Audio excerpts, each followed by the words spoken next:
Bonjour à toutes et à tous, je suis Sandy, bienvenue sur mon podcast. Si tu es étudiant, que tu as un projet de création d'entreprise, seul ou à plusieurs, et que tu ne sais pas comment concilier études et entrepreneuriat, pas de panique. Je vais t'expliquer concrètement comment acquérir ce statut, bien gérer ces deux activités de front.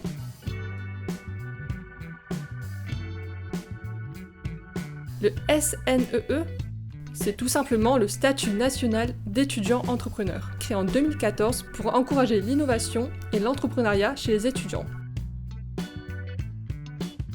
Si tu as un baccalauréat ou un niveau équivalent, que tu es en cours d'études, c'est possible aussi en alternance ou en année de césure, ou jeune diplômé, que tu as moins de 28 ans pour le statut étudiant et surtout que tu as une idée de création ou un projet en cours, bonne nouvelle! Tu peux obtenir ce statut et le diplôme D2E, le diplôme étudiant entrepreneur, qui est optionnel seulement au cursus initial. En quoi consiste ce diplôme ?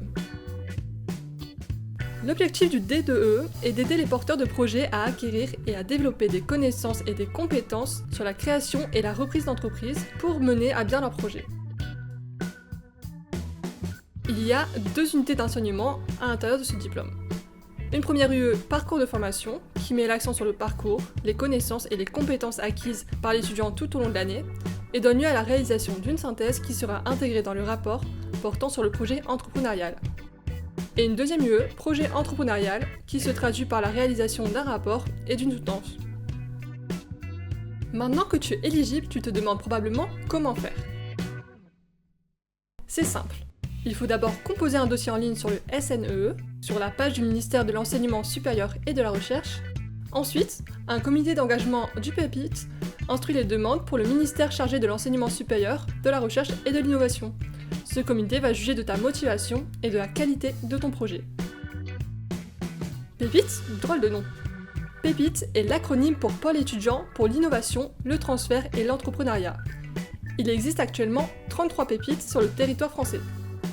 Mais concrètement, à quoi servent les pépites ? En intégrant un pépite, tu bénéficieras de plusieurs avantages. Entre autres, un accompagnement double par un tuteur académique et un mentor, par exemple un chef d'entreprise, qui va te guider pour tester, développer et concrétiser ton projet. L'accès à des ressources, par exemple un espace de coworking ou des MOOC pour te former. Tu seras dispensé du stage obligatoire qui sera remplacé par ton projet entrepreneurial. Tu pourras même signer un contrat d'appui au projet d'entreprise pour tester la viabilité économique de ton projet, tout en profitant de l'appui d'une structure accompagnatrice. Et en plus, tu obtiendras le droit à une bourse aux critères sociaux auprès du Crous de l'académie de ton lieu de formation, car tu seras considéré comme étudiant. Sache cependant que ce statut est valable 1 an, renouvelable sans limite, mais la demande est réexaminée au bout des 1 an, et que les pépites sont attribuées automatiquement selon ta localisation. Mais qu'est-ce que j'y gagne ? Tu peux devenir ton propre patron, réaliser ton rêve, exercer une activité conforme à tes valeurs, affronter de nouveaux défis. L'entrepreneuriat peut permettre de t'engager dans un projet porteur de sens comme l'environnement ou te déployer à l'international. En soi, il n'y a pas de limite. Il suffit juste d'être animé par ton projet et prêt à travailler pour le voir aboutir. Donc si tu te reconnais dans ces motivations, l'entrepreneuriat est fait pour toi. Si toutefois tu fais partie des 15% qui ont peur d'avoir trop de responsabilités et de stress, ou des 14% qui craignent le risque d'échec évoqué par l'OCE, alors écoute ces 3 conseils. Premièrement, mûris ton projet. Étudie ton offre, ton positionnement, ta cible, en réalisant une étude de marché et un business plan pour savoir si ton projet est viable sur le long terme.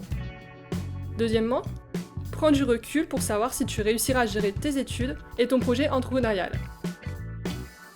Il faut prévoir du temps pour t'organiser, mais surtout pas te surcharger de travail. Garde du temps pour toi pour éviter le burn-out. Et troisièmement, n'hésite pas à participer aux concours proposés par les pépites, à te renseigner sur les aides de l'État et sur les associations d'entrepreneurs, comme Initiative France ou Réseau Entreprendre. Elles te permettront d'obtenir des financements et d'élargir ton réseau. Si tu veux en savoir plus, tu peux te renseigner sur le site internet Pépite France ou sur le site de l'URSSAF par exemple. En résumé, n'hésite pas à acquérir le statut national d'étudiant entrepreneur. Il te permettra d'être accompagné dans ton projet, de bénéficier de ressources et des avantages des étudiants. Merci d'avoir écouté ce podcast jusqu'au bout. À bientôt!